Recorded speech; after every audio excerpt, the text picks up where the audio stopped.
नमस्कार दोस्तों, मैं हूं आपका दोस्त सुरेंद्र पांडे और मैं आप सभी का अपने यूट्यूब चैनल पर एक बार फिर से स्वागत करता हूं। आज की वीडियो में हम बात करने वाले हैं टाइम वाइज करेक्शन की। आपने मल्टीपल टाइम ये वर्ड सुना होगा, समझने की भी कोशिश की होगी, मे बी आप समझ भी हो गए होंगे और मे बी कुछ चीजें आपको मिस हो गई होंगी, लेकिन आज की वीडियो को देखने के बाद आपके सारे डाउट्स क्लियर हो जाएंगे। आखिर ये टाइम वाइज करेक्शन है क्या और इस स्ट्रैटेजी को यूज करके हम किस तरह के स्विंग ट्रेड्स प्लान कर सकते हैं। मैंने अभी एक रीसेंट एग्जांपल दिया दीपक नाइट्रेट का, आपको चार्ट के माध्यम से समझाने की कोशिश की, लेकिन मुझे लगता है कि अभी भी आप कंफ्यूज हैं कि वाकई ये क्या चीज है, किस तरीके से हम इसको एज अ स्ट्रेटजी के रूप में यूज करें। तो आज की वीडियो में हम इसी के बारे में डिटेल से बात करेंगे, तो वीडियो अंत तक जरूर देखिएगा। अगर आप कोई भी पार्ट मिस करेंगे तो शायद आपको कॉन्सेप्ट ही ना समझ में आए। तो चलिए स्टार्ट करते हैं। सबसे पहला वर्ड है what is the time wise correction.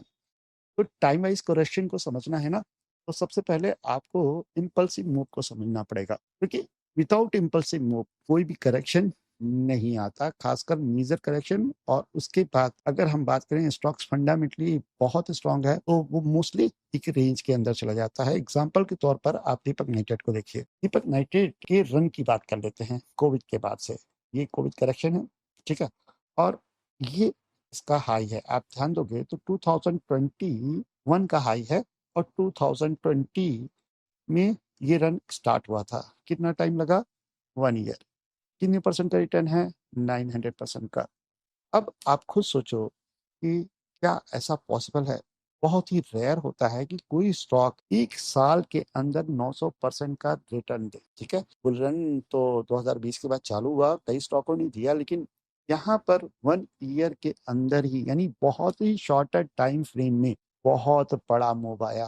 पहला साइन जो होता है, लेकिन इससे कुछ भी पता नहीं चलता। पता कब चलता है मालूम है? जब एक करेक्शन आता है। अक्सर मैं कहता हूँ ना कि आपको हुक चाहिए, बगैर हुक के आप कुछ भी प्लान नहीं कर पाएंगे। एक बार जब आपको हुक मिल जाता है ना, और फिर आप देखते हो कि यहाँ से एक अपसाइड मूव आ रहा है, उस समय तो हम ये जान के चलते हैं, मान के चलते हैं कि भाई रेंज हाई तक तो जाएगा और ये ट्रेड प्लान करते हैं। लेकिन इस मूव को भी अगर आप समझेंगे ना, तो इसके अंदर 21 से लेकर 25 इतने बड़े टाइम फ्रेम में ये रगड़ रगड़ के चला है। जबकि 2023 का जो मूव था वो बहुत बड़ा था। स्टॉक्स पागलों की तरह भागे हैं। फार्मा सेक्टर ले लीजिए, पीएसयू ले लीजिए, बहुत ही अच्छे रिटर्न दिए। लेकिन ये भाई साहब नहीं दिए। क्यों नहीं दिए? ये इसलिए नहीं दिए क्योंकि ये अपना रिटर्न पहले ही दे चुके हैं, 1 साल के अंदर ही दे चुके हैं। और इसी को हम कहते हैं वैल्यू करेक्शन। टाइम वाइज को करेक्शन को आप वैल्यू करेक्शन भी कह सकते हैं। किसी भी चीज की अगर 2 रुपए की वैल्यू है और वो 10 रुपए चल गई 1 साल में, यानी 500% वो बढ़ गया, लेकिन इस समय 10 रुपए पे इसकी वैल्यू उतनी नहीं रही। 1 साल में वैल्यू होनी चाहिए समय के हिसाब से, मान लीजिए 3 रुपए या 4 रुपए मान लीजिए, ठीक है, लेकिन स्टॉक कहाँ चला गया? 10 रुपए का चला गया। ओवर वैल्यूड है। लेकिन ये भाई साहब इतना बुलिश है या फंडामेंटली इतना स्ट्रांग है कि करेक्शन देना ही नहीं चाहता। ये मेजर करेक्शन में जाता ही नहीं। एक लेवल के बाद आकर फिर से एक नया साल निकालता है। उस समय वैल्यू क्या हो जाती है इसकी? 6 रुपए। फिर 1 साल और निकालता है तो फिर वैल्यू क्या हो जाती है? 8 रुपए। फिर 1 साल और निकालता है, उस समय वैल्यू क्या हो जाती है? 10 रुपए। तो ये रेंज में फंस फंस कर अपने वैल्यू को करेक्ट करता है। यही कॉन्सेप्ट है वैल्यू करेक्शन का, जिसे अक्सर लोग टाइम वाइज करेक्शन कहते हैं। ये मेरा पॉइंट ऑफ व्यू है, ये मेरे सोचने का तरीका है। मे बी आप एग्री हो सकते हैं, मे बी आप डिसएग्री हो सकते हैं। मेरे थॉट प्रोसेस ये है, मैंने किसी बुक से पढ़ा नहीं, मेरा अपना पर्सनल ऑब्जर्वेशन है जो कि मैं 2010 से फॉलो कर रहा हूँ। मैं इसके एग्जाम्पल्स भी आपको दिखाऊंगा। अब दिखने वाली बात ये है कि साहब वापस रेंज के लो के नीचे आए हैं, ठीक है। ये रेंज 2021 से 25 तक चालू है। 4 साल हो चुके हैं और स्टॉक धीरे धीरे अपने प्राइस को वापस क्या कर रहा है? वैल्यू कर रहा है। जिस समय भी इसकी वैल्यू अचीव हो जाएगी, फिर से इतना बड़ा रन ये है, उतना ही बड़ा रन देता है। मैं इसके एक बहुत सटीक एग्जांपल को दिखाऊंगा तो आप मान जाएंगे कि हाँ ऐसा होता है, ठीक है। इतना समझ में आ गया? What is the value correction, what is the time wise correction. अब इसको ट्रीट कैसे करें? इसका एक सिंपल सा कॉन्सेप्ट है, ठीक है? सपोर्ट पे वेट करिए, सपोर्ट पे आया, एक हाई लगने दीजिए और उसके बाद एक रेड कैंडल लगने दीजिए। फिर आप इसके हाई जैसे ही ब्रेक होता है, जो कि करीब 2300 है दीपक नाइट्रेट में, तो फिर आप इस रेंज के हाई तक अपना स्विंग ट्रेड प्लान कर सकते हैं। मोस्ट ऑफ टाइम ये काम करेगा ही करेगा। ये टाइम वाइज करेक्शन में भी फंसा रहेगा, तब भी आपको 40-50% साल का रिटर्न दे के जाएगा। और अगर वैल्यू मैच हो गई और ब्रेकआउट हुआ, तो फिर तो आपके बल्ले-बल्ले हो सकते हैं, लेकिन हम उतना बड़ा सोच ही नहीं रहे हैं। हम सोच रहे हैं कि सपोर्ट से बाय करें, ठीक है? हमें मालूम है स्टॉक्स बहुत बुलिश है, एक रेंज के अंदर है, रीसेंट करेक्शन में रेंज लो के पास आया है, वैल्यू को मीट कर रहा है, बस क्या कन्फर्मेशन लेनी है और ट्रेड प्लान कर देना है। ये सब जो कॉन्सेप्ट होते हैं ना, ये ऑब्जर्वेशन के हैं, ठीक है? आप किसी बुक्स में पढ़ नहीं सकते, ये मेरा अपना मानना है। मैं आपको एक एग्ज़ाम्पल दिखाता हूँ, बहुत ही खतरनाक एग्ज़ाम्पल है टाइम वाइज़ करेक्शन का। भारती एयरटेल बहुत बुलिश लग रहा है ना? ठीक है, इसका चार्ट मेरे पास होगा भी। ये देखो आप, इस जगह से ये 2003 से ये सीधा गया 4 साल में ₹400 के आस-पास। इतना बड़ा रन था। और अगर मैं परसेंटेज की बात कर लूँ, तो यहाँ से अगर हम परसेंटेज की कैलकुलेशन करें, तो करीब 5,633। उसके बाद क्या हुआ? 2008 रिसेशन के टाइम पे करेक्शन कितना आया? 40 टू 50% का आया। जिस तरह का रिटर्न इसने दिया है, वैसा करेक्शन इसके अंदर नहीं आया और फिर ये जाकर एक रेंज के अंदर फँस गया। अब आप ध्यान देना कि इस जगह से मैंने मल्टीपल ट्रेड्स प्लान किए हैं। फर्स्ट बार में कोई नहीं प्लान कर सकता, डेटा मिलता है। सेकंड बार यहाँ सपोर्ट से आया, शॉर्टर टाइम फ्रेम किया, उस समय ये रेंज थी, यहाँ पर बुक किया, फिर वेट किया, यहाँ पर आया, फिर एक स्विंग प्लान किया और प्रॉफिट बुक किया। ये मेरे से मिस हो गया क्योंकि मैं यहाँ तक का वेट कर रहा था। ऊपर जाने के बाद, ब्रेकआउट होने के बाद वापस ये यहाँ पर आया, मैंने फिर से बाय किया। इस जगह पर प्रॉफिट बुक किया, इस रेड कैंडल में निकला और फिर से इसके ब्रेकआउट से मैं बैठा हूँ। अब आप देखना ₹510 से ये कितना चला गया? 1936 और अभी भी इसकी चाल कंटिन्यू है।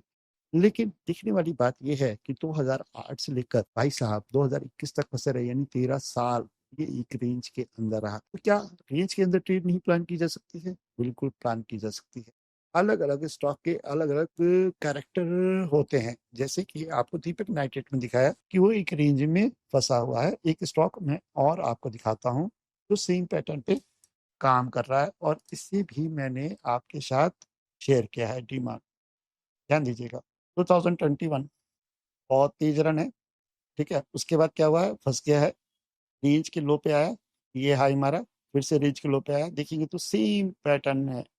तो इस तरह के स्विंग्स आप यहाँ पर प्लान कर सकते हैं, साल में 2 1-2 स्विंग्स तो आपको मिलेंगे। दिक्कत क्या होगी ना, जब आप टाइम फ्रेम छोटा करेंगे, वीकली टाइम फ्रेम करेंगे तो ट्रेड्स मिलेंगे लेकिन नॉइज़ में मिलेंगे। लेकिन मंथली टाइम फ्रेम में जब आप ट्रेड प्लान करेंगे, सपोर्ट तक आने का वेट करेंगे, उसके बाद पीक के टाइम फ्रेम में जाएँगे और अगर कोई भी साइन मिलता है, तो वहाँ से आप अपनी एंट्री मारकर इसमें अच्छी राइड कर सकते। लोग कहेंगे कि सर 50-60% बढ़ेगा। देखिए, आप जो स्टॉक उठा रहे हो 500% जा सकता है, नो डाउट, और 60% टूट सकता है। लेकिन इस तरह के स्टॉक्स बहुत ही मज़बूत होते हैं और इस पर फंड लगता है।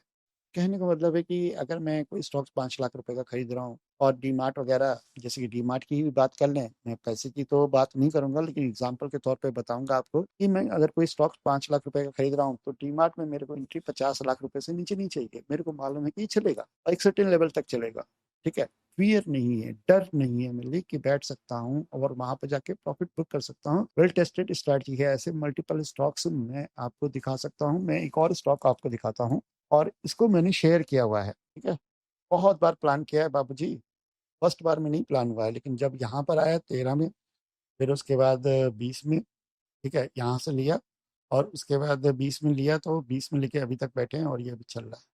आप रिटर्न देखें, 300-300%, 200-200%, 50%, बहुत ही अच्छा मजबूत स्टॉक होगा फंडामेंटली, या आप कह सकते हैं बहुत ही अच्छा लार्ज कैप होगा, तो आपको रिटर्न 40, 50, 60% मिलेंगे। लेकिन अगर कोई मिड कैप मिल गया आपको इस तरह के बिहेवियर पे, और स्मॉल कैप मिल गया तो वो 400% 500% तक भी जा सकता है। मैं एक सोचने का आइडिया आपके साथ शेयर कर रहा हूँ। ये मेरी थिंकिंग है, इस तरह से मैं स्विंग ट्रेड्स को प्लान करता हूँ। ये भी मेरे टैग में रहता है क्योंकि इस तरह के स्टॉक्स में मैं मोस्टली पैसा ज़्यादा लगाता हूँ। बाकी तरह के स्टॉक्स में थोड़ा डाइवर्सिफिकेशन अलग तरीके से करता हूँ। तो ये है मेरा कॉन्सेप्ट। देखिए, इसको और मक्खन लगा के बोल नहीं पाऊँगा। ये एज़ इट इज़ है, ठीक है? जैसा मैंने बताया वैसा है। कम मिलेंगे ट्रेड्स, ऐसे एक बास्केट बना ली।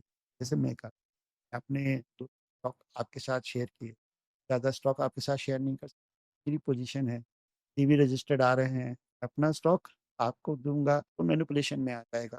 लेकिन आप जाकर देखेंगे तो ऐसे दर्जनों स्टॉक्स हैं जो सेम बिहेवियर्स को फ़ॉलो करते हैं और साल में अगर आपने एक अच्छा बास्केट किया तो 4-5 स्टॉक मिलेंगे, तो आपको बहुत ही अच्छे return. One of the best strategy है और कॉन्सेप्ट को याद रखना, इम्पल्सिव वेब और उसके बाद का करेक्शन ही मिल गया। इम्पल्सिव वेब का मतलब है कि हाँ, ₹2 से जैसे ये 130 गया, इस तरह का मूव आना चाहिए। शुरुआत का फर्स्ट जो लेग होगा वो इसी तरीके का होगा। उसके बाद स्टॉक क्या करेगा, एक लूप में फँस जाएगा। लूप क्या मतलब, नीचे गया, ऊपर, नीचे, ऊपर, नीचे, ऊपर। बस आपको क्या सपोर्ट पे वेट करना पड़ेगा, अलर्ट डाल के छोड़ना पड़ेगा। जब भी मिलेगा, साल 2 साल में मिलेगा, आपको 50 से 500% दे जाएगा, depend on large cap, mid cap और स्मॉल कैप। उस तरह के रिटर्न बनाइए, आराम से आइए। इसी को कहते हैं पेशेंस। स्विंग ट्रेडिंग, ठीक है? और चाहे कोई भी टाइप की ट्रेडिंग, वो पेशेंस पर ही रिलाई करती है और ये एक one of the best example है पेशेंस ट्रेड का, एक अच्छे सेटअप का, जिसमें आपका मोस्ट ऑफ टाइम, या आप कह सकते हैं कि सक्सेस रेट 95% ट्राई करके देखिए। ऐसे स्टॉक्स फाइंड करिए, मेरे साथ भी शेयर करिए, कमेंट्स में शेयर करिए अगर आप इस तरह के स्टॉक्स फाइंड कर लेते हैं। और अगर आपने ये पहले कॉन्सेप्ट सुना है तो उसके बारे में भी ज़रूर लिखें। बस इसी नोट के साथ मैं आपका वीडियो खत्म करता हूँ और उम्मीद करता हूँ कि आपको आज का वीडियो मिलते हैं नेक्स्ट वीडियो में। थैंक यू, नमस्कार, धन्यवाद, जय हिंद।